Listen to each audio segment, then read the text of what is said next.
Hi, this is Anna, and this is Check It at the Round Table, where we discuss movies, books, music, and stuff.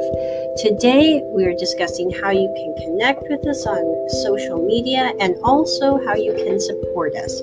We are reachable at this lovely podcast on various platforms. We also have several YouTube channels, The Hand Network, Check It Round Table, and also the Asian Drama Club. I will drop the links in the description so you can check those out. You can also reach us online at our website.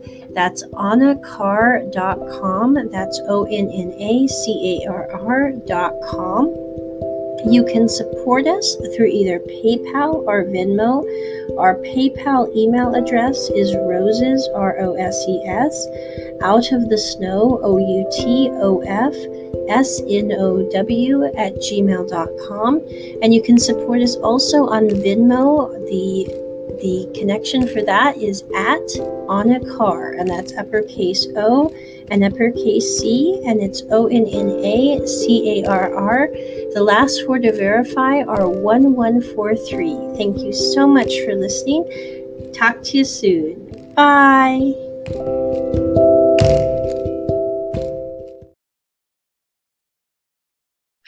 Hi, this is Anna, and this is Check It at the Round Table, where we discuss movies, books, music, and stuff.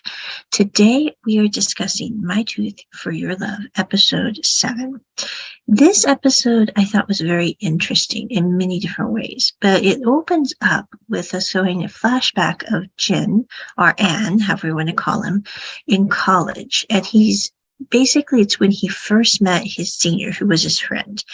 Now, in the series, we are supposed to believe that Jin, or An, wants to be with his senior. I'm really not convinced at this point that that was the case at all from watching the series, because I think, it's one thing to be good friends with someone. It's another thing to want to have a romantic relationship with them, to be quite honest. So at this point, I'm going, Jin or An had found a friend. And I think for An or Jin, that was a really difficult thing for him because he was so shy and basically introspective. It'd be a nice word for it. So anyway, the first part of the series is about basically how An or Jin had his friendship develop with this senior who was an acquaintance of his, and how he helped him with tutoring and helped him at the college and helped with his sister. And they became really good friends. And basically that senior helped to draw him out of his shell during his college years. There's also a part where it says, we don't really know in life how people are going to either be in our lives for maybe like a couple of bus stops, as it were, metaphorically, or for the long haul when it comes to our relationships with them.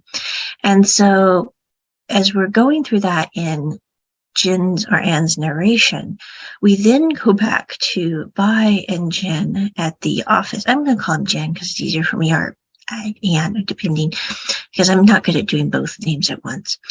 But anyway, so Bai is convinced that An would like to be with the senior, and they're talking at the dental office when the senior comes in and surprises Jin with coming back to Taiwan.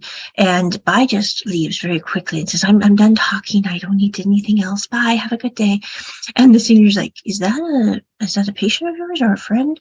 And Jin says, well, he's both for me. And so Jin and the senior are talking with one another, and the senior tells Jin that he's back to Taiwan for a long time. His son does not like his steamed rice because he cannot cook. And also he tells Jin that he got divorced recently, so he's not going back to wherever he was before. Jin then gets an order from Bai's restaurant, and instead of Bai delivering it, this hockey player, which again, I'm not sure what the hockey player's role is in the series. He's kind of a strange character, and I really don't know what this point is in the show, except to maybe add comedic levity, way that I don't really quite understand because it's a bit slapstick. But anyway, the hockey player comes and gives Jin's assistant a ticket to the hockey game because he wants me to come see him play hockey because he helped him with his teeth. So anyway, and the dentist is like, I really don't care about ice hockey. This is not very fun for me. I don't want to come. I never said I would come to your game. So anyway, the hockey player brings in the food, and Jin realizes that Bai is avoiding him. So he ends up going to Bai's restaurant and dragging him back to the office saying, your tooth hurts. We must get you examined. And Alex, who is Bai's assistant, is like, well, I'll take care of the restaurant. See you later. And Bai's like, please find an excuse for me to stay here. Anyway, so Bai is back at the dental office. He also has been having trouble sleeping because he's worried about stuff. And he doesn't really know exactly what he's worried about, I think would be the main thing. Because, like, with Bai, he really does want Jin to end up with someone who makes him very happy and content and all that. But he has no clue at all that Jin likes him. He's going, well, he likes the senior. He wants to be with them. It'll make his world better and happier and all that. And so, anyway, Bai goes back to the dental office and he falls asleep at the dental office because he hasn't been sleeping well and he just conked in the chair. Well, then he gets back up and Jin is like, did you have a good sleep? Are you comfortable? And Bai just leaves and says basically, even though our offices or our work is close together, we don't have to meet all the time. My tooth is fine. You don't need to see me. I'm good. Go have your life. Enjoy your time. And Jin is like, you're coming for weekly visits. I'm going to check your teeth on a weekly basis. So just get used to that. Well, then we go to Jin and Bai are at the restaurant near the end of this episode. And at this point, the thing I think is interesting about Bai, or Jin, not Bai, Jin, is Bai is such a cold exterior person. He's very not seeming to care about people at all kind of person. But when he does care about someone, he is so over the top about caring about them. It's kind of fun to watch because it's like when he's at the restaurant with Bai, he says, you need to sit down. You've been working too hard. You need to rest. And he basically just pulls him down and sets him there beside him and puts his arm around him and goes, just rest. And Bai doesn't know what to do with this because in a way, I think it's interesting how Bai is so much that way on his own nature. But when someone else is that way with them, they don't know how to handle that, if that makes sense, which I think is kind of funny because it's like turnabout fair play. But anyway, we also have a slight side note with Alex and Hee Kwin. I'm not really sure where to go with that one because that's just so far kind of annoying at this point. I mean, no offense.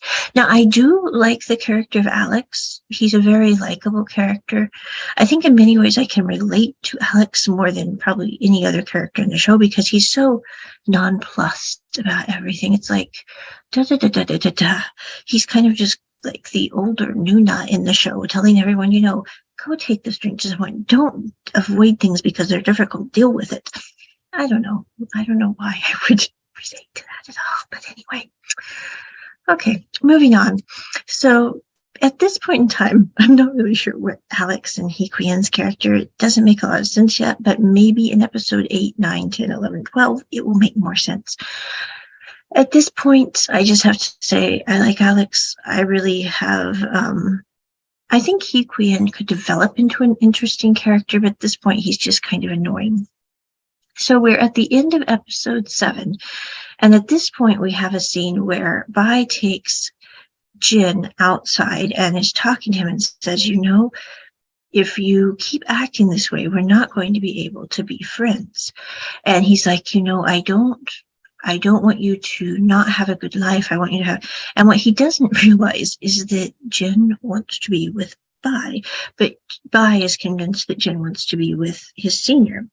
I'm really looking forward to episode, not the next one, because I think they're going to leave it kind of a mess, but the episode 9, I think will be quite good, and we'll get to kind of see how this plays out.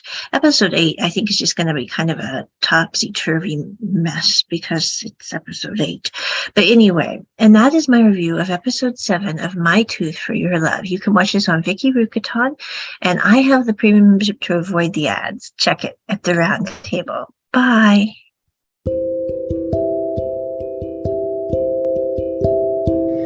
Hi, this is Anna, and this is Check It at the Round Table, where we discuss movies, books, music, and stuff.